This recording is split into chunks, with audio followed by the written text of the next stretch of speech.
Hello everyone, welcome back to Live Lumani. My name is Abby and today's video is going to be another Black at Harvard video. The topic today is the Black community in one word, part 2. So part 1 was when I asked several Black Harvard students to describe the community in one word, and they struggled a lot with trying to be concise. And so for part 2, I'm going to be answering this question and then obviously expanding a little on my experience with the Black Harvard community and just answering some other questions that I've made surrounding this topic. So if you're interested in seeing that today, then go ahead and keep on watching.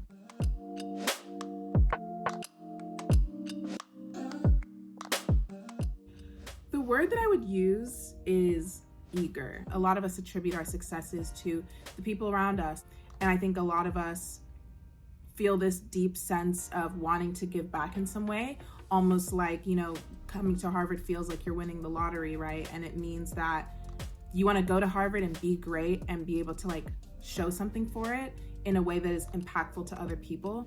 And everyone's really eager to be successful. Everyone's really eager to give back in whatever way they can.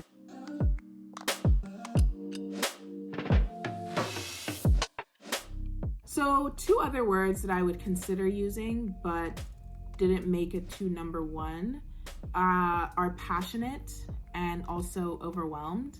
I think everyone I meet is passionate about something. They're passionate about a business idea or passionate about a certain industry. People have strong beliefs, strong belief systems, strong value systems, and that kind of shows in their passion and their vigor for life, I guess. But also that could be used for the general Harvard community. So it didn't quite make the cut. The other word that I considered was overwhelmed. I think imposter syndrome is something that as a member of the Black community at Harvard, you can definitely struggle with, because you're gonna have haters who tell you only got in because you're Black. A distinct memory I have is in Annenberg, the dining hall as a freshman. I remember sitting with a group of Black students, and I hadn't really met a lot of these people before, but that's what people would do. They kind of just sit together anyway. So the Black kids would sit together even though they didn't always know everyone at the table, and that's kind of how we continued to meet each other throughout the year. I just remember people went around and told their stories of how after they got in, people would directly accuse them of oh, you only got in because you're Black, you didn't deserve it, this person deserved it. And so many people had stories like that, across the board, and it was really disappointing to hear. Race definitely plays into feeling imposter syndrome at Harvard, and just feeling like you didn't get, you don't deserve to be there. And so I think that can be a very overwhelming feeling. Eager is a better, more positive and description that truly applies to everyone I've met.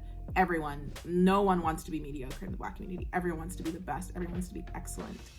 And that doesn't mean making the most money or that. It usually just means having the most impact. Everyone's really eager to have an impact. So that word went out instead of those 2.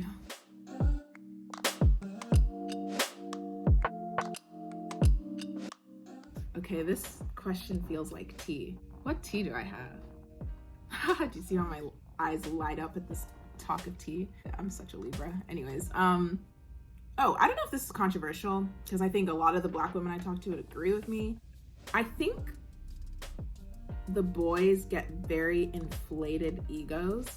I think the whole Harvard thing goes to their heads in a huge way, in a way that it doesn't to the girls. I find it much easier to come across incredible women who are so humble, and then I find it far more common to come across guys who have huge egos and truly think they are creme de la creme, they can walk on water, and usually that informs their behavior because they end up treating the girls they interact with really poorly. It just kind of reminds me of that feeling in high school where everyone would love the Black guy at a predominantly white institution because he was cool and the white girls thought he was hot, versus the Black woman, I don't know, we're just always getting hated on by other Black men, and it's just everyone's prerogative to put us down in a way.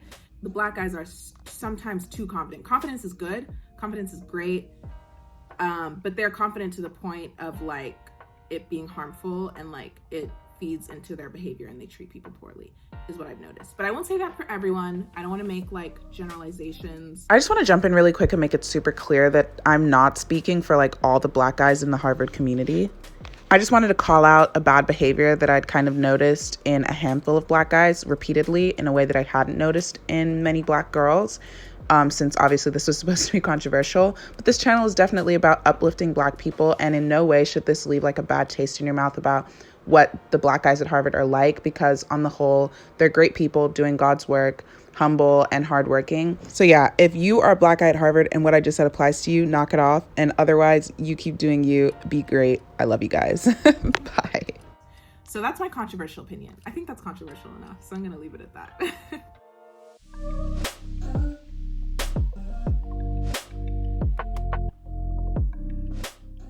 The worst part about it is it's small, and sometimes people want to like keep their business private. For people who are private, it can be very annoying how in each other's business the Black community gets. Like, it's hard to keep a secret. It's hard to like move in silence, as the people say. So that could be one bad thing about the Black community. If your business ends up out in the streets, like, the streets are gonna be talking, okay?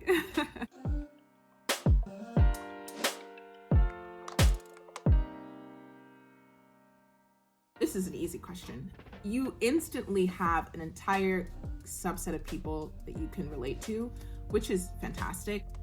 I mean, I was on a team, so that I also had the team, but my team also had a lot of Black women on it. So then it was kind of like this like affinity group by accident type of thing, because I actually don't think a lot of Harvard athletics have too many Black people in them, like a lot of Harvard athletic programs. If you want to literally immerse yourself in like just Blacks, everything, you very well could. It's so small school, but like there's enough people to do that. And I think it's really nice when you're trying to make friends that there's a whole group of people that are like ready to embrace you, like ready to be like, you know, help you find a home at Harvard.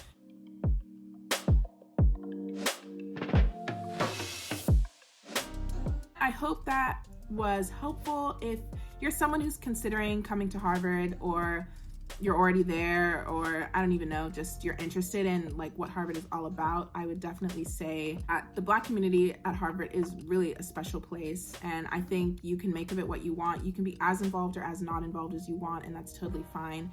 And you can like find your home there, and you can also just mind your business and hang out with other races. Like, people aren't like, you have to hang out with us, you know what I mean? But it is there if you want it, and I think it's really powerful to be well connected to other Black people, because these are like, you know, people who could be doing really amazing, like influential things in the future. And I think it's really cool that you get to have such like amazing access to these people, and like help each other grow on your life paths, and help each other become the people you intend to be one day. So that's pretty cool. So I would say my, you know, experience with the Black community has been like overwhelmingly positive, and it definitely like has downsides here and there, but I wouldn't even say they're necessarily Black specific downsides. Maybe they're just like personal life experiences. But yeah, okay, y'all. So those are all the questions I have on this topic today. I hope that shed a bit of light on my opinions about the Black community. If you have any more questions that I didn't address, definitely leave them in the comments down below, or DM me on Instagram. My Instagram is 14_Abby. I post weekly, and I also post on my story constantly. So if you want to reach out to me on there, you can also do that. Until next time, I will see y'all in my next video. Bye.